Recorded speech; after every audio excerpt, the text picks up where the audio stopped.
Nunca he sido alguien fácilmente impresionable.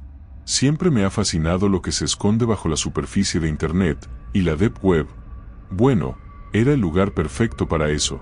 Empecé como muchos, con curiosidad. Usaba Tor, tenía una VPN, tomaba precauciones básicas.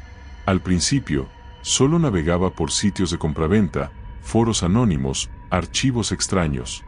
Cosas raras, pero nada fuera de lo esperado. Hasta que una noche, encontré un enlace con el nombre. BioEsp Engine. No tenía descripción, solo una advertencia. Acceso exclusivo para profesionales clínicos. Se requiere aprobación previa. Prohibida la divulgación. Pero el sitio no pedía credenciales. Solo era una fachada. Entré. El diseño era simple, casi anticuado, como un archivo de texto plano, blanco y gris. Nada de gráficos, ni anuncios. En el centro había una lista numerada de documentos clínicos. Decenas de ellos, organizados por sujetos etiquetados con letras, A1, B3, C7, etc. Abrí el primero. Se titulaba Sujeto B3, Prueba de privación sensorial, fase 2. Era un informe extenso, redactado en un lenguaje tan técnico que parecía sacado de una universidad de medicina. Al principio creí que era algún tipo de ficción científica, pero no. Había cosas demasiado específicas. El documento hablaba de un individuo masculino, 29 años, encerrado durante 9 días en una celda completamente insonorizada, sin luz, sin contacto humano, sin estímulo alguno. Le suministraban solo lo necesario para sobrevivir. Comida por una ranura, agua controlada. Las notas médicas hablaban de su deterioro mental en detalle, alucinaciones, pérdida del habla, comportamiento autolesivo a partir del día 6. Paciente solicitó ser ejecutado el día 8. Se procedió con sedación. Se reinicia protocolo con sujeto B4. Pasé al siguiente informe. Era peor. Un sujeto femenino, 34 años. Se le aplicaban drogas experimentales para alterar la percepción del tiempo. Relataban cómo después de 72 horas la mujer aseguraba haber vivido un mes entero en su mente, encerrada sola en un cuarto blanco. Luego hablaba de voces. Gritaba durante las evaluaciones. Uno de los investigadores dejó una nota. Comienza a dudar que está viva. Refiere sentir que estamos observando su muerte en diferido. Me pasé más de una hora leyendo informes. Todos similares. Cada uno más deshumanizante. Eran documentos clínicos, no creepypastas. No había ningún intento de asustar. Solo objetividad. Frialdad. Como si fueran archivos olvidados de alguna institución secreta. Una parte de mí aún quería creer que era ficción muy elaborada. Pero entonces encontré una sección nueva. Oculta. No en el menú principal. Tuve que copiar un fragmento del código fuente para encontrarla. Allí había otra lista. Más corta. Marcada como revisión interna. Había correos. Entre ellos, uno decía: cierre del proyecto sugerido. Riesgo de exposición tras la filtración de sujeto E9. El personal ha sido reubicado en unidad externa. Los informes serán archivados y cifrados. Proceder a purga remota si hay actividad externa. Ahí lo dejé. Cerré todo. Desinstalé Tor. Limpié el sistema. Me senté en la oscuridad de mi cuarto, con la piel helada. Hasta el día de hoy, no sé si lo que leí era real. Pero si lo era, esos experimentos no eran viejos.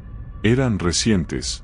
Tal vez aún siguen ocurriendo, bajo tierra, lejos del radar de todos nosotros. A veces pienso en el sujeto B3. Me pregunto si su único error fue confiar en alguien que le prometió ayuda. Y terminó siendo solo un número en un informe clínico olvidado de la Deep Web.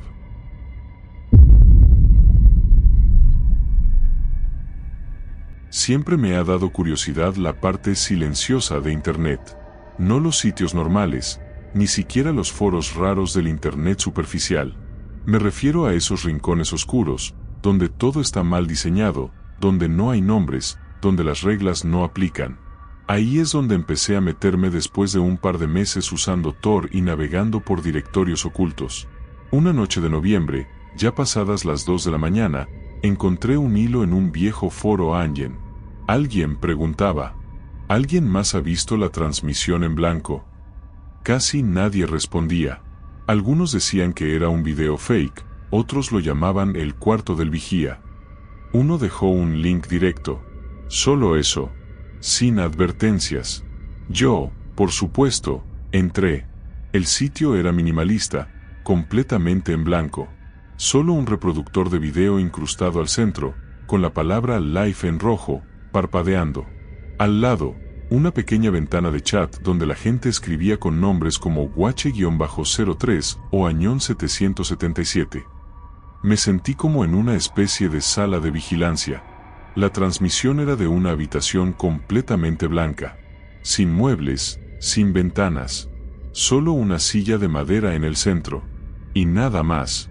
Nadie hablaba, solo se veía esa escena, con una calidad de video inquietantemente nítida, como si alguien estuviera usando una cámara de alta gama, fija, sin zoom, sin movimientos. Al principio, pensé que era una broma, una especie de performance raro. Me quedé mirando unos minutos, leyendo el chat.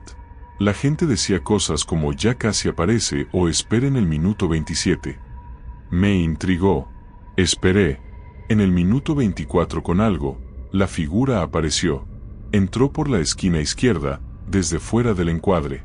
Era una persona alta, vestida completamente de negro. Ropa sin logos, sin marcas. Lo más perturbador era que llevaba una máscara blanca completamente lisa, sin rasgos, sin boca ni ojos marcados. Como una versión inquietante de las máscaras de teatro, pero sin expresión. Ni siquiera se movía como una persona normal. Sus pasos eran suaves, casi silenciosos. Se paró frente a la cámara. No decía nada. No hacía nada. Solo miraba directamente al lente. O eso parecía. Me congelé. Algo en su presencia me puso incómodo, como si supiera que yo lo estaba viendo. Y entonces, alguien en el chat escribió, ¿eso es tu IP? Finaliza en 1.44.73. Me sobresalté. Esa IP era similar a la mía. No exactamente igual, pero muy, muy parecida. Otra persona respondió, yo también la veo. ¿Por qué la están mostrando? Y otra línea de texto apareció. El siguiente eres tú. No cierres los ojos. Volví al video. La figura seguía ahí. No se había movido. Pero algo había cambiado. Ahora tenía algo en la mano. No pude distinguir qué era, pero parecía un papel. No, una foto. Se acercó lentamente a la cámara. Lo suficiente para que casi pudiera ver qué sostenía. Era borroso, pero vi algo que me hizo levantarme de golpe de la silla. Era una captura de mi escritorio, con mi fondo de pantalla, mi barra de tareas, todo. Cerré la página de inmediato, apagué el router, revisé la cámara de mi laptop. Estaba tapada, como siempre, pero aún así, me sentí expuesto, observado. Esa noche no dormí. Solo esperé. Durante los días siguientes, no pasó nada raro, salvo por un detalle. Cada vez que encendía mi computadora, durante 1 o 2 segundos, el monitor parpadeaba brevemente, como si intentara reconectarse a algo, como si alguien, en alguna parte, siguiera mirando. Desde entonces, dejé de meterme a transmisiones raras. Y si alguna vez ves una página blanca con una silla vacía, te recomiendo algo. No esperes a que aparezca la figura. Solo cierra la pestaña. Y no mires atrás.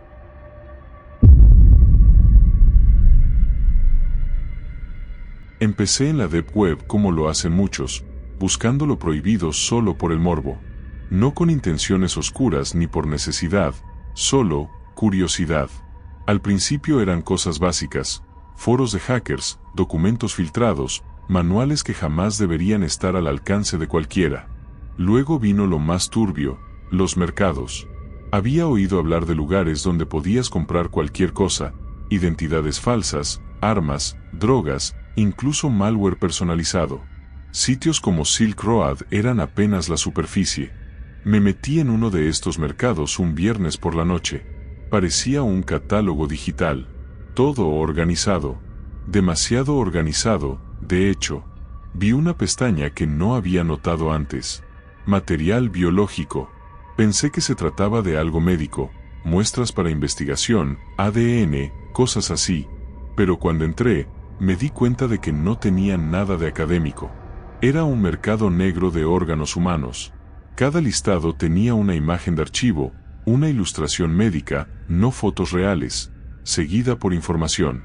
El tipo de órgano, riñón, hígado, corazón, pulmones. El grupo sanguíneo compatible. Edad del donante. El estado, extraído, almacenado, en tránsito. Al principio, pensé que era un fraude, una estafa como tantas otras. Pero luego vi los comentarios. Usuarios con cuentas verificadas hablaban de envíos rápidos, compatibilidad confirmada, trasplantes exitosos. Uno de los listados me dejó helado. Riñón izquierdo donante varón, 22 años, hoy 150,000 pesos en BTC Colombia disponible inmediata. Decía donante. Pero dudo mucho que alguien done un riñón y lo vendan por Bitcoin sin su conocimiento. No sé por qué lo hice, pero hice clic para ver más detalles. Apareció una foto. No era un órgano, ni un laboratorio. Era una especie de clínica clandestina. Se notaba en la pared sin pintar, en la camilla oxidada, en la luz fluorescente colgando de cables pelados. En una esquina, alguien sostenía una tabla con fecha y código. Parecía una captura de video. Entonces me di cuenta, ese código coincidía con un número en la descripción del anuncio. Volví al catálogo. Empecé a notar los patrones. Algunos listados venían con fotos más explícitas. En una, se veía una bolsa de transporte médico con una etiqueta marcada a mano. En otra, se veía algo que nunca olvidaré, un rostro tapado con una sábana, en una mesa metálica, como si fuera solo el contenedor del producto ofrecido. En el chat interno del sitio, leí un mensaje de uno de los vendedores. Clientes recurrentes tienen acceso a preselección de donantes. Trabajamos con equipos confiables en países del este de Europa, Asia y Sudamérica. Todo se mantiene dentro del más alto estándar médico. Preselección de donantes. Tuve que dejar de leer. Cerré el sitio. Me fui al baño a vomitar. Desde entonces, cada vez que veo noticias sobre personas desaparecidas, sobre tráfico humano, sobre turismo médico, no puedo evitar pensar en ese catálogo, en esa clínica, en esas bolsas con etiquetas escritas a mano. Y sobre todo, no dejo de preguntarme, ¿cuántas de esas donaciones eran en realidad personas que jamás tuvieron opción?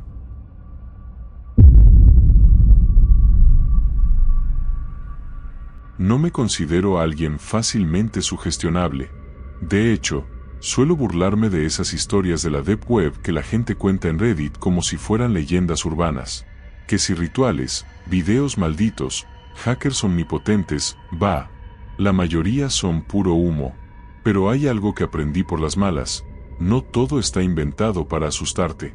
Algunas cosas solo están ahí, esperando que cometas el error de mirar. Era una noche normal. Estaba navegando por un foro antiguo de enlaces, Angen, uno de esos que todavía conservan un diseño plano, sin imágenes ni moderación activa. Lo usaba sobre todo para encontrar archivos curiosos o cosas que se habían perdido del Internet convencional. En una de las secciones, encontré un post con solo un título. No hagas clic si estás solo. Ese tipo de advertencias son carne de cañón para gente como yo. Asumí que era un juego psicológico o una especie de jumpscare barato. Dentro del post, solo había un enlace, sin descripción, ni comentarios, ni votos. Estaba solo en casa. Eran como las 2:15 de la mañana. Así que, con una sonrisa estúpida en la cara, copié el enlace y lo abrí. La página tardó en cargar, como si algo la estuviera ralentizando. Después de unos 5 segundos, apareció una única imagen, centrada sobre fondo negro, un dibujo hecho a mano con crayones, como el de un niño. Era una figura humanoide negra, desproporcionada, con brazos largos, sin rostro, y ojos completamente blancos. El fondo era rojo, y detrás de la criatura había una casa hecha con líneas torcidas. No había nada más. Sin texto, sin música, sin botones. Solo esa imagen. Intenté hacer clic derecho para inspeccionar el origen, pero el cursor no respondía. De hecho, mi mouse entero se había congelado. Luego la pantalla parpadeó ligeramente. Una vez, luego dos. Me pareció que la imagen cambiaba mínimamente en cada parpadeo, como si la figura se acercara por milímetros. Y entonces, mi teléfono sonó. No era una notificación, no un mensaje, una llamada. Número desconocido. Me paralicé. No debería haber sonado. Tenía el teléfono en no molestar, sin contactos que pudieran saltarse la restricción. Dudé unos segundos, y luego contesté. Silencio. Nada. Ni interferencia. Ni respiración. Hasta que una voz empezó a hablar. Robótica. Distorsionada. Como cuando pasas un audio por demasiados filtros digitales. ¿Estás solo ahora?, dijo. Me quedé mudo. No podía moverme. Literalmente. Era como si algo me agarrara por dentro. Ni siquiera sé cómo logré cortar la llamada. Arrojé el celular al suelo y lo apagué. Cerré la laptop de golpe. Toda la casa parecía más silenciosa de lo normal, como si el aire se hubiera ido. Apagué las luces. Me encerré en mi cuarto. Pensé que eso sería todo. Pero no. Al día siguiente, cuando volví a encender la laptop, ya sin Tor, sin VPN, todo cerrado, noté algo raro. Mi historial de navegación había sido borrado por completo. No el de Tor. El de Chrome. Todo, desde hacía semanas. Y en la papelera, encontré un archivo de texto. Nunca lo vi antes. Solo decía, Kayok.txt. Cuando lo abrí, tenía una sola línea. Estás marcado. Vuelve a entrar para completar. Lo borré. Formateé el disco. Cambié de número. Tiré el viejo celular. Reinicié todo. Y aún así, de vez en cuando me conecto tarde por la noche, siento ese parpadeo en la pantalla. Apenas perceptible. Como si algo estuviera esperando que vuelva a hacer clic. Ya no tengo tanta curiosidad como antes.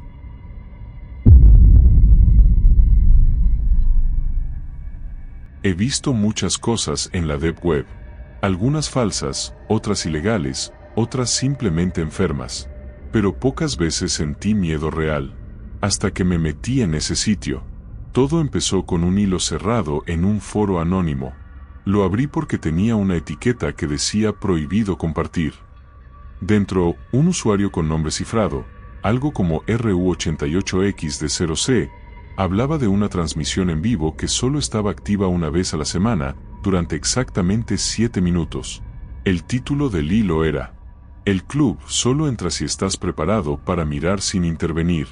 Al principio pensé que era un juego de ARG, o algún tipo de creepypasta interactiva. Pero había comentarios reales, algunos hasta parecían desesperados. Uno de ellos decía: los ojos del número 6 no me dejan dormir. El link estaba ofuscado. Tuve que descifrarlo manualmente. Esa misma noche, a las 3 UTC, la página se activó. Pantalla negra. Un temporizador descendiendo desde 7 minutos. Ningún botón. Solo un stream en vivo. Y lo que vi me persigue desde entonces. Una habitación lúgubre, sin ventanas, con las paredes de concreto agrietado. 7 personas sentadas alrededor de una mesa redonda. Todos llevaban máscaras lisas, blancas, cada una marcada con un número del 1 al 7. En el centro de la mesa, una pistola. Era como estar viendo una ceremonia clandestina. El silencio era absoluto. Nadie hablaba. Nadie hacía ruido. Solo se escuchaba una especie de zumbido ambiental, como si el micrófono captara electricidad estática. Pasados los primeros 30 segundos, el número 1 tomó el arma. La cargó delante de todos, giró el tambor con una lentitud teatral, se la colocó en la sien y apretó el gatillo. Clic. Nada. La cámara no cambiaba de ángulo. No había cortes.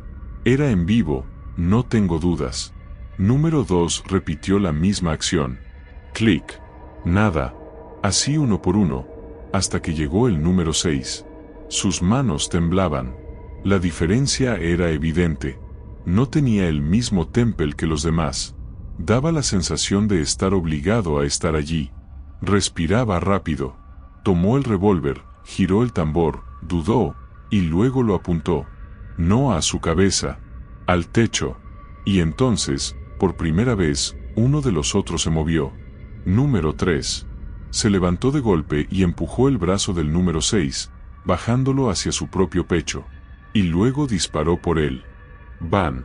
El cuerpo cayó hacia atrás. La sangre salpicó contra la pared del fondo. El número 6 no gritó. Solo se quedó sentado, con los brazos bajados, como si lo hubieran desactivado.